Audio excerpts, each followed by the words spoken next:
Welcome to సర్కార్ India. YSRCP రాష్ట్ర నాయకులు నరెడ్ల వీరారెడ్డి కూటమి ప్రభుత్వంపై ఘాటైన వ్యాఖ్యలు చేశారు. కూటమి ప్రభుత్వంలో రెడ్ బుక్ రాజ్యాంగం నడుస్తుందని ఆగ్రహం వ్యక్తం చేశారు. అభివృద్ధి మాటలలో మాత్రమే కనబడుతుంది, చేతులలో అభివృద్ధి శూన్యమని అన్నారు. గత ప్రభుత్వంలో అమ్మబడి ద్వారా పేదలకు న్యాయం జరిగిందని, నేడు ఇస్తున్న తల్లికి వందనంతో ఇంతమంది పేదలకు న్యాయం జరుగుతుందని ప్రశ్నించారు. సాక్షి యాంకర్ కొమ్మినేని అరెస్టుపై ఆసక్తికరమైన విషయాలను ప్రస్తావించిన వైసీపీ రాష్ట్ర నాయకులు నరేడ్ల వీరారెడ్డితో సర్కార్ India senior journalist Peddavarapu Satyanarayana face to face. నమస్తే. ఈరోజు మనం వైఎస్ఆర్సీపీ రాష్ట్ర నాయకులు నరెడ్ల వీరారెడ్డి గారితో ఉన్నాం. టీడీపీ ప్రభుత్వం వచ్చి ఇవాళకి సంవత్సర కాల నేపథ్యంలో అసలు టీడీపీ ప్రభుత్వ పరిపాలన ఏ విధంగా ఉంది, మరి ఏంటనే విషయాన్ని అడిగి తెలుసుకునే ప్రయత్నం చేద్దాం. సార్ చెప్పండి, ఇప్పుడు సంవత్సరం అయింది టీడీపీ కూటమి ప్రభుత్వం వచ్చి, మరి ఈ సంవత్సర కాల పరిస్థితుల్లో కూటమి ప్రభుత్వ పాలన ఏ విధంగా ఉంది అంటే ఏం చెప్తారు? నమస్తే సత్యనారాయణ గారు. మీకు ఇంతకుముందు కూడా నేను 1-2 ఇంటర్వ్యూల్లో చెప్పాను. మరి 6 నెలలకి మనం ప్రశ్నించడం బాగోదండి. ఒక సంవత్సర కాలం వాళ్ళ పర్మిషన్ వాళ్ళకి ఇచ్చి ఆ సంవత్సర కాలంలో వాళ్ళు ఏం చేస్తారో చూసిన తర్వాత మనం ప్రశ్నించడం మంచిగా ఉంటుందని చెప్పి మీకు చెప్పడం జరిగింది. అదేవిధంగా కూటమి ప్రభుత్వం వాళ్ళు వచ్చి సంవత్సరం అయింది. ఈ సంవత్సర కాలంలో వాళ్ళు ఏం చేశారు ఏంటి అని అంటే ఏమీ చేయలే. వారు ఇస్తున్న వాగ్దానాలు కానీ, వారి చేస్తానన్న పనులు కానీ, వారి సూపర్ 6 కానీ ఏది అమలు చేయకపోగా లోగడ జగన్మోహన్ రెడ్డి గారు ఏదైతే చేశారో అవన్నీ బంద్ చేసి ఇవాళ ఈ రాష్ట్రాన్ని అధోగతి పాలు చేసి ఆర్థికంగా సామాన్య మానవుడికి కూడా 10 రూపాయలు దొరకని పరిస్థితుల్లో ఆర్థిక వ్యవస్థ ఈ ఆంధ్ర రాష్ట్రంలో చిన్నాభిన్నం అయిపోయింది. కూటమి ప్రభుత్వం వచ్చిన తర్వాతనే అభివృద్ధి అనేది సాధ్యం జరుగుతుంది, ఆ అభివృద్ధి జరుగుతుంది. ఇప్పుడు ఈరోజు ఇచ్చిన తల్లికి వందనం కూడా అభివృద్ధిలో భాగమే అని చెప్పి కూటమి ప్రభుత్వం అంటుంది. మరి దీనికి మీ స్పందన ఏంటి? సార్, కూటమి ప్రభుత్వం చెప్పే పచ్చి అబద్ధాలని నేను అంటున్నాను. ఎందుకంటే చంద్రబాబు నాయుడు గారు ఎలక్షన్కు ముందు నీకు 15, నీకు 15, నీకు 15, నీ ఇంట్లో ఎంతమంది పిల్లలు చదువుకుంటే అంతమందికి అన్ని 15 ఇస్తున్నారు. ఒక సంవత్సరం ఎగనామం పెట్టారు, పోయిన సంవత్సరం ఎగనామం పెట్టారు. జగన్మోహన్ రెడ్డి గారు ముందు 15,000 వేసి తర్వాత 13,000 రూపాయలు, 2,000 రూపాయలు స్కూళ్ళు కమిటీకి అప్పచెప్పి 13,000 రూపాయలు ప్రజలకు వేశారు. 13,000 రూపాయలు ఒక్కొక్కళ్ళకి వేస్తేనే 13.112 కోట్ల రూపాయలు అవసరమైంది. మరి ఇవాళ చంద్రబాబు నాయుడు గారు నీకు 15, నీకు 15, నీకు 15 అన్నప్పుడు లెక్కలోకి వచ్చినప్పుడు జగన్మోహన్ రెడ్డి గారి టైంలో అప్పుడు వేసినప్పుడే 6.67 లక్షల చిల్లర ఉన్నారు. కానీ ఇవాళ చంద్రబాబు ఇస్తున్న పర్సెంట్ లెక్క వచ్చేళ్ళకి 87,44,000 మంది సుమారు ఉన్నారు. అంటే అప్పుడు 13,000 రూపాయల కోట్ల 13.112 కోట్ల రూపాయలు అవసరం అయితే ఇవాళ 15,000 కోట్ల రూపాయలు అవసరం ఉంది. కానీ పోయిన సంవత్సరం డబ్బులు ఇవ్వలేదు కదా, ఈ సంవత్సరం కూడా ఇవ్వటానికి వాళ్ళు రిలీజ్ చేసింది ఎంత అంటే 8.749 కోట్లు మాత్రమే రిలీజ్ చేశారు. అంటే ఎవరికి ఇస్తారు, ఎవరికి ఇవ్వరు, ఎవరికి ఇవ్వాలి, ముందు ఎవరికి పడతాయి, తర్వాత ఎవరికి అంత అగోమయ గోచరంగానూ ఉంది. మొత్తం అందరికీ పడాలంటే 15,000 కోట్ల రూపాయలు కావాలి. లేదు, ఇప్పుడు 20,000. ఇప్పుడు అధికార పక్షం చెప్పేది ఏంటంటే జగన్మోహన్ రెడ్డి గారు ఇచ్చిన దానికంటే మనమే ఎక్కువగా ఇస్తున్నాం అనే విషయాన్ని మరి చెప్పడం జరుగుతుంది. దీని ఏమంటారు? లేదు సార్, లోగడ జగన్మోహన్ రెడ్డి గారు 13,000 లెక్క ఇస్తేనే 13.112 కోట్ల రూపాయలు ఇవ్వటం జరిగింది. ఇవాళ ఆ లెక్కకి ఇచ్చినా కూడా జగన్మోహన్ రెడ్డి గారు ఇచ్చిన లెక్క ప్రకారం ఇచ్చినా కూడా 13.112 కోట్ల రూపాయలు 10,000 కోట్ల రూపాయలు కావాలి కదండి. కానీ అప్పుడు 67 లక్షల చిల్లర ఉంటే ఇప్పుడు 87 లక్షల చిల్లర అయ్యారు. ఏది నీకు 15 నీకు 15 నీకు 15 అనే లెక్కలో. అప్పుడు ఎంత 15,000 కోట్ల రూపాయలు డబ్బులు అవసరం ఉంది. కానీ కూటమి ప్రభుత్వం రిలీజ్ చేసింది ఎంత అంది? 8,000 కోట్ల రూపాయలు, 8.784 కోట్ల రూపాయలు రిలీజ్ చేశారు. అంటే సగమే. ఈ సగం ఎవరికి పడతాయి? పడ్డోడికి పడతాయి, పన్నోడికి పడవు. ఇది కూడా ఇప్పుడు ఒకేసారి వేస్తున్నారా? ఈ వారంలో అంటున్నారు, ఇవాళ కొంతమంది కంటే రేపు కొంతమంది. ఎవరికి పడతాయో తెలియదు, ఎవరికి పడినతో తెలియదు. డబ్బులు ఉన్నోడికి పడతాయా, డబ్బులు లేనోడికి పడతాయో కూడా తెలియవు.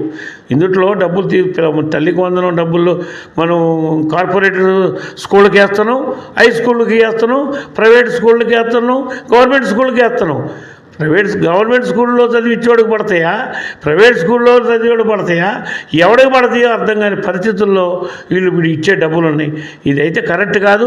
ఇది తల్లికి వందనం వాళ్ళు చెల్లించినట్టు కాదు. ఏదో పప్పు పలారాలు ఆగస్టు 15 పంచిపెట్టినట్టుగా ఏదో కొంతమందికి మాత్రమే ఇవ్వగలుగుతున్నారు తప్ప జగన్మోహన్ రెడ్డి గారు ఇచ్చినట్టుగా పకడ్బందీగా ఇచ్చినట్టు ఏం జరిగిద్దని నేను అనుకోవట్లేదు. అయితే ఇంకో విషయం వచ్చేవరకు సార్, మొన్న జరిగిన మరి ఈ సాక్షి మీడియాలో జరిగిన దీని విషయంలో మరి కొమ్మినేని గారిని అరెస్ట్ చేయడం జరిగింది. ఈ కొమ్మినేని గారి అరెస్ట్ని మరి వైఎస్ఆర్సీపీ నాయకులుగా మీ స్పందన ఏంటి అంటే ఏం చెప్తారు? ఇది రెడ్ బుక్ రాజ్యాంగం అనే విషయం లోకేష్ గారు చెబుతున్నారు. గత 7 సంవత్సరాల నాటి నుంచి కూడా ఈ శ్రీనివాసరావు గారి మీద లోకేష్ కన్నుబడి ఉంది. లోగడ ఏరే ఛానల్లో చేస్తుంటే కూడా అక్కడ నుంచి పీకేసిన దాకా నిద్రపోనివ్వండి, ఎన్టీవీలో దేంట్లో చేస్తుంది. బహుశా ఆయన డిబేట్ అనేది లోకానికి జర్నలిజానికి దేంట్లో చేస్తుంది. బహుశా ఆయన డిబేట్ అనేది లోకానికి జర్నలిజానికి నేర్పింది శ్రీనివాసరావు గారు. అలాంటి శ్రీనివాసరావు గారి మీద కక్ష పెట్టుకొని ఈయన ఈ విధంగా చేయటం. మొన్న ఏంటంటే డిబేట్ పెట్టారు, దాంట్లో కృష్ణరాజు గారు పాల్గొన్నారు. కృష్ణరాజు గారు అన్న మాటలు ఒకవేళ ఏదైనా సరే తప్పేననుకోండి, ఆడవాళ్ళని మనం కించిపరిచి మాట్లాడటం అనేది తప్పు. ఆ తప్పు కోసం శ్రీనివాసరావు గారు అపాలజీ చెప్పారు, కృష్ణరాజు గారు అపాలజీ చెప్పారు, సాక్షి యాజమాన్యం తప్పని అపాలజీ చెప్పింది. ఇంతమంది అపాలజీ చెప్పినా కూడా కక్ష సాధింపు చర్య కాబట్టి ఇది ఏంటండి?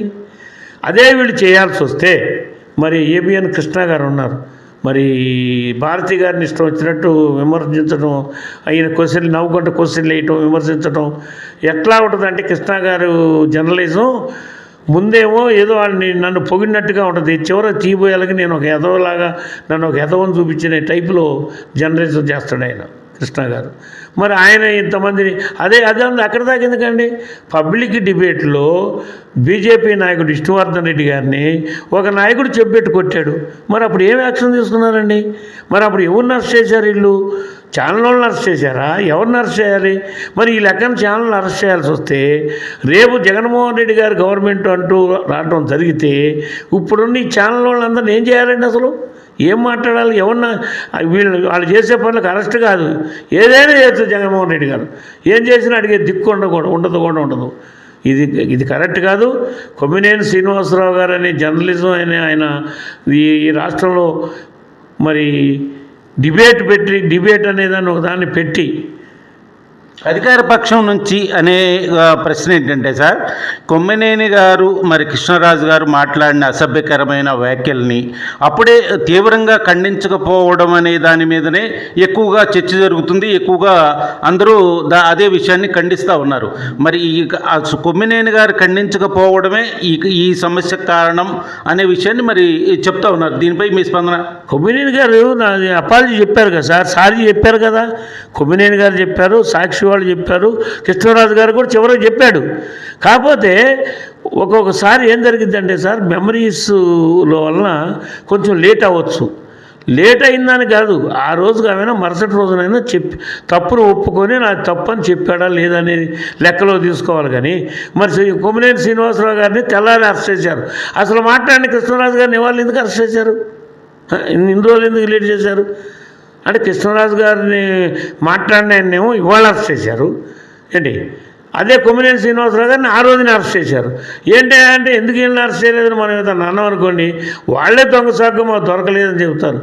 పోలీసులు తలుచుకుంటే, రాష్ట్ర ప్రభుత్వం తలుచుకుంటే రాష్ట్రాన్ని విడిపోయాడు కృష్ణరాజు గారు రాష్ట్రం నుంచి ఇప్పుడు జర్నలిస్టుల మీద ఏ ప్రభుత్వం అయినా సరే జర్నలిస్టుల మీద ఈ విధమైన పోకడ అనేది కరెక్ట్ కాదు అని చెప్పి జర్నలిస్ట్ సంఘాల నుంచి మరి మేధావుల నుంచి ఎక్కువగా వస్తున్నమాట. రేపు మీరన్న విధంగా రేపు వైసీపీ గవర్నమెంట్ వస్తే మరి ఇదే విధంగా జర్నలిస్టుల మీదకి ఈ అరెస్టుల పర్వాలు కొనసాగితే జర్నలిజం ఏ విధంగా ఉంటుంది, జర్నలిస్టుల మనుగడ ఏంటి అంటే ఒక వైసీపీ నాయకుడిగా మీరు ఏం చెప్తారు? ఇప్పుడు జర్నలిజం అనేది ఈ రాష్ట్రానికి ఆయుపట్టు లాంటిది సార్. జర్నలిజం అనేది మరి ఈ ప్రజలకు తెలియని విషయాలు, ప్రభుత్వం చేసే మోసాలు, రాజకీయ నాయకులు చేసే కుట్రలను బయట పెట్టడానికి జర్నలిజం. అలాంటి కుట్రలు బయట పెట్టారనో, ఇంకోటి చేశారనో, నన్ను పొగలేదనో కక్ష పెట్టుకొని శ్రీనివాసరావు గారు లాంటి వాడిని ఇలా అరెస్ట్ చేశారనుకోండి, రేపు మీలాంటి వాళ్ళు ఇంకెవరిని అరెస్ట్, ఏదైనా తప్పే. జర్నలిజానికి స్వేచ్ఛ.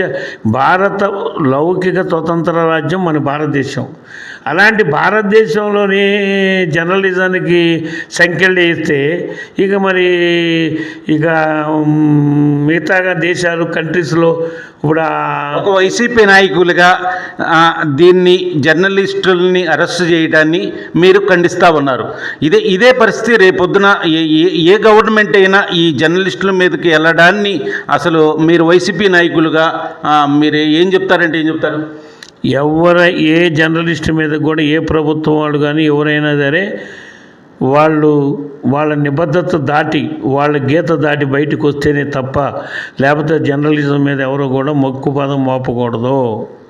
అలాంటి ఉక్కుపాదం మోపాల్సి వచ్చిన పరిస్థితి వస్తే ఈ రాష్ట్రాలు, ఈ దేశాలు ఇవన్నీ కొట్టుకుపోతాయి. జర్నలిస్టులకి స్వేచ్ఛ ఉండాలి, జర్నలిస్టులని ఈ విధంగా అరెస్ట్ చేయడం కరెక్ట్ కాదు అనే విషయాన్ని వైసీపీ నాయకులుగా మీరు చెప్తున్నారా? తప్పనిసరిగా జర్నలిస్టుల మీద కక్ష సాధింపు చర్యలు చేయటం అనేది తప్పు. అదేవిధంగా జర్నలిస్టులు కూడా దాన్ని వాళ్ళకున్న హక్కుల్ని వాళ్ళు వేరే విధంగా ఇంకో రకంగా ఉపయోగించకుండా వాళ్ళు కూడా నిబద్ధతతోనే ఉండాలని చెబుతున్నాను వాళ్ళకి కూడా. అయితే ఇంకో విషయం సార్, ఇప్పుడు డిబేట్లు జరిగే సమయంలో కావచ్చు, లేదు ఇటువంటి పరిస్థితులు ఏదన్నప్పుడు సమయంలో కావచ్చు, జర్నలిస్టులు కూడా ఒక లక్ష్మణ రేఖను దాటి ముందుకెళ్తున్నారు, మరి ఇది కరెక్ట్ అయిన విషయం కాదు అని చెప్పి కూడా సమాజం నుంచి కొంత మాట వస్తుంది. మరి దీనికి ఏం చెప్తారు మీరు? అదే సార్, ఇప్పుడు ప్రభుత్వం వాళ్ళు జర్నలిస్ట్ని అరెస్ట్ చేయడం తప్పని మనం ఎట్లా అన్నాం, అదే విధమైన జర్నలిజం చేసేవాళ్ళు కూడా వాళ్ళ హద్దులు దాటి ముందుకు వెళ్ళకూడదు. వెళ్తే జర్నలిస్ట్కి మాకు తేడా ఉంది సార్. రాజకీయ నాయకుడికి జర్నలిస్ట్కి రాజకీయ నాయకులు అనేక రకమైన బొంకులు నీకు సముద్రాన్ని తీసుకొచ్చి కృష్ణానదిలో పెడుతున్నాడు, కృష్ణానదిని తీసుకెళ్ళి బొంబాయిలో పెడుతున్నట్టాడండి. అది కాదు, అది రాజకీయ నాయకుడు చెల్లుబాటు అవుద్ది. కానీ జర్నలిజం అనేది అట్లా కాదు. దానికి ఒక నిబద్ధత, దానికి ఒక కొలత, ఒక కొలమానం, ఇవన్నీ ఉన్నాయి. మీ జర్నలిజం అంటే ఏంటి? మాటల సామాన్య